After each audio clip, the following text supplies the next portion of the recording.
righty, I'm cutting up wood for the winter. A bit too soon, isn't it, really? Tomorrow I've got a birthday, barbecue with friends. Keep up the good work, Steve. That's Ian from Southampton. Have a good birthday tomorrow then, Steve. I'm heading to pick up my cousin from MK train station. Ready for my stag weekend. That's Gordon on the A421. And there is Steps and Hard to Forget.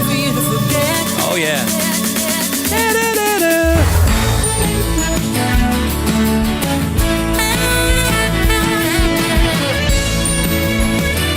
If you wish to email, it's steve.wright@bbc.co.uk, text 88291 and tweet us at BBC Radio 2. Message us via WhatsApp using the number 08000 288 1 hour, 15 minutes and 32 seconds to go before the jockin'. And the non-stops coming up after the news, chosen by Karen Smith in the New Forest.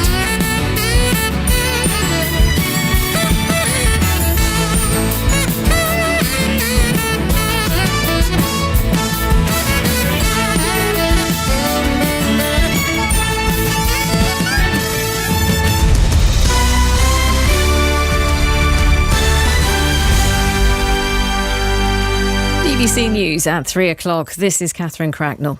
Footage has emerged of the Conservative leadership candidate Rishi Sunak saying he diverted public money from deprived urban areas as Chancellor. In a video clip leaked to the New Statesman, he tells an audience in Tunbridge Wells he wanted to ensure areas like this got the funding they deserved. The Conservative Mayor of the Tees Valley, Ben Houchen, who's backing Mr Sunak in the leadership race, was asked about the video. It's probably slightly taken out of context because that is a very short clip of a wider conversation that Rishi was having.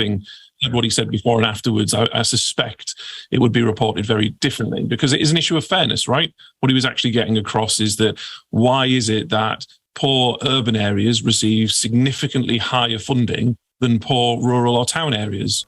Mr Sunak's leadership rival, Liz Truss, has said she's determined to reform the economy to avoid the recession forecast by the Bank of England. She says business as usual policies would fail to stimulate growth.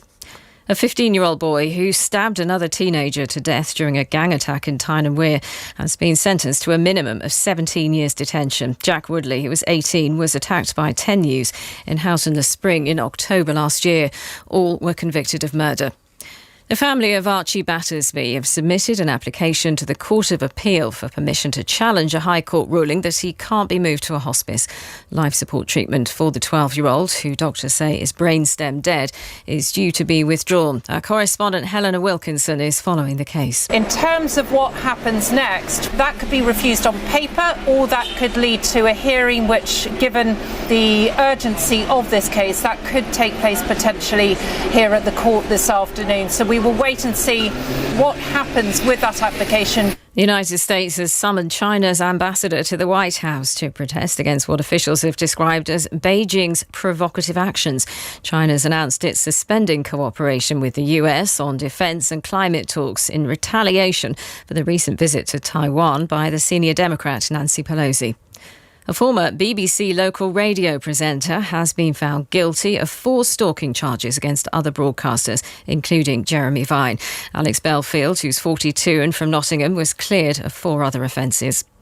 Birmingham City Council says the large mechanical bull, which featured in the Commonwealth Games opening ceremony, will become a permanent attraction. The bull, largely made from foam, was due to be dismantled at the end of the Games, but won a reprieve after an online petition to keep it in Birmingham was launched.